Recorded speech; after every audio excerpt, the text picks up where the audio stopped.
Well, welcome to the Inspiration Incubator, Chad. How are you? Hey, I'm doing quite well. I can't complain.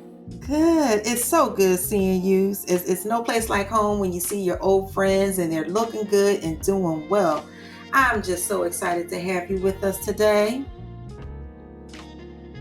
As it relates to your artwork, I want to start off discussing, the icons of Philly.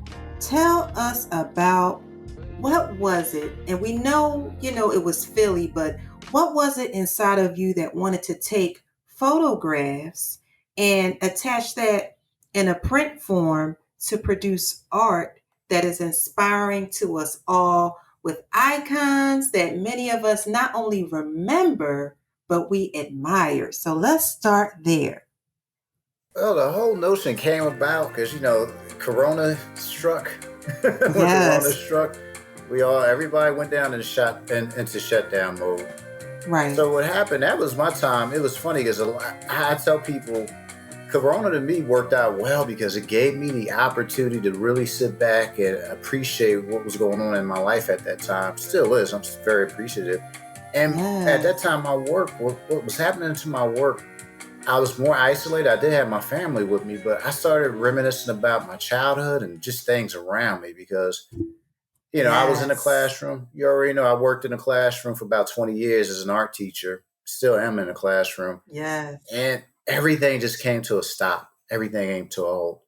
And that Mm. during that time, my relationship, with my family definitely strengthened. But at the same time, my art, my purpose, it became more extreme. I started realizing I was like, man, I Mm. remember back then when I was this age, this is what I was going through. So that whole series of icons and symbols that represent Philadelphia, that was based upon just growing up in Mm. Philadelphia. I mean, I was born and raised in Philly, and it was certain Mm-hmm. things in Mm-hmm. Philadelphia that I could relate to, that I could tell a story about, that some people could relate to and some people couldn't. And it was one piece of Julius Erving, for Right. example, Right. Dr. J. That piece came about. I never forget Mm. when the 76ers won the NBA championships. That's the first time we ever won a championship. Mm. I was there when it happened. My. Yeah, and that's the thing. When you're there, Whoa, that's people. awesome. Yeah, that's what I'm saying. I was there when it went down, and it was like such a type of emotion that it's hard to relive unless you were there back in '84 and '85 in Philadelphia.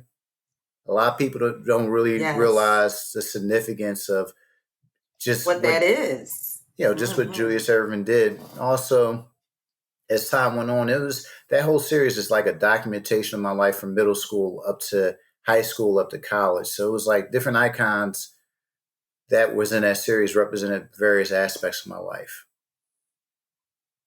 It's just amazing. Can you just go through a few of them and just tell us how you relate to the characters and how exactly do you create the art? I'm not sure if you can tell us how or not. I'm not sure if this is something that is, a copywritten kind of art form where you use different textures and techniques to create such a, collage of just excellence. But what can you tell us, like, as it relates to how you create the art, and just touch on a few other stories briefly. Okay, pretty much. I create artwork based upon my experiences in the world, and I try to. My experiences are unique to me. They cannot be duplicated. They cannot be imitated. They're my All right. experiences, and that's what Come on. I tell a lot of young artists. I was like, if you're going to create work, you have to have a narrative behind your work. Also, it has to be something about yourself. And it was one piece that really struck me was the one I did at Jazzy Jeff. Now, that right there, that particular Mm-hmm. piece came about. Me and my buddies, when I was at Temple University, we used to go club hopping. We used to go club hopping to different clubs. And this is one Right. club up on South Street called, I forgot the name of the club. It closed down, but they used to have a particular night where they used to have Questlove used to come in and rent the place out. And he used to Yeah. invite various DJs to come in and do their spins on the turntables. So that one night, it was jam packed up in there. Mm-hmm. I'll never forget. It was jam packed up in this club, and we're standing around and everything, and I look over and I had my buddy Pete with me, who went to Temple with me also. And we're looking over at the DJ booth, and he's like, "Hey, that's Jazzy Jeff, isn't it?" I was like, "Yeah, that's Jazzy Jeff." And it was so weird. It was so surreal because, we didn't see, Jazzy Jeff to us is like a celebrity, Philadelphia icon, in-house celebrity and Yeah. everything. So what happened was, Right. my Right. buddy was like, let's go to the DJ booth and introduce ourselves. And I was like, whoa, you think he's going to have time to sit down and talk with us, man? He's doing his job. So eventually my buddy got the courage to pull me up with him. So we went up to the DJ booth, and lo and behold, Jazzy Jeff, he had the turntables going. Then he stepped down and started talking with us. And my buddy was like, hey, yeah, we love you and everything, this and that.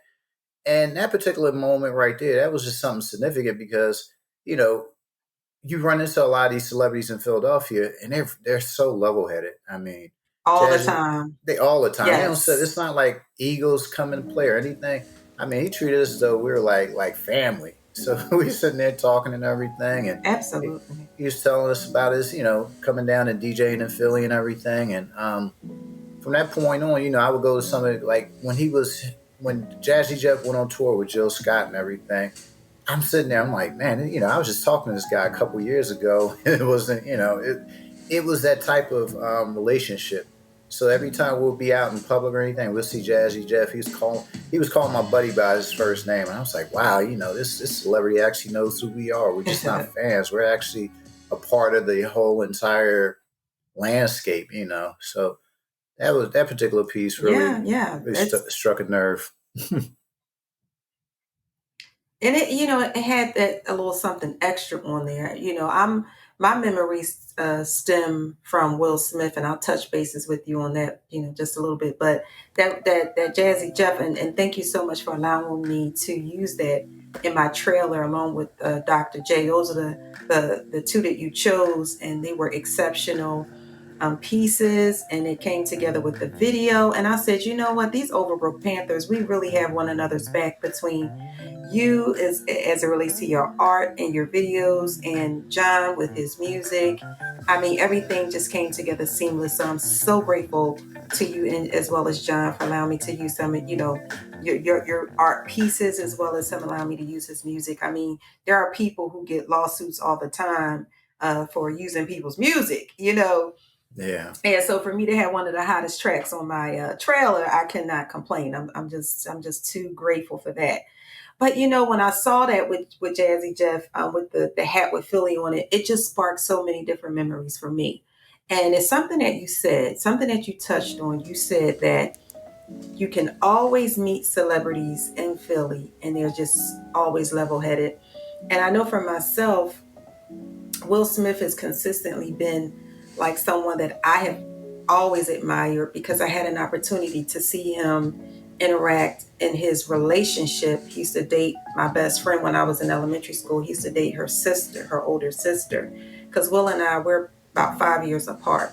And so when we were coming in Overbrook, he was leaving. And he actually even invited a lot of us to be in his videos. I think it was Parents Just Don't Understand. But the one that they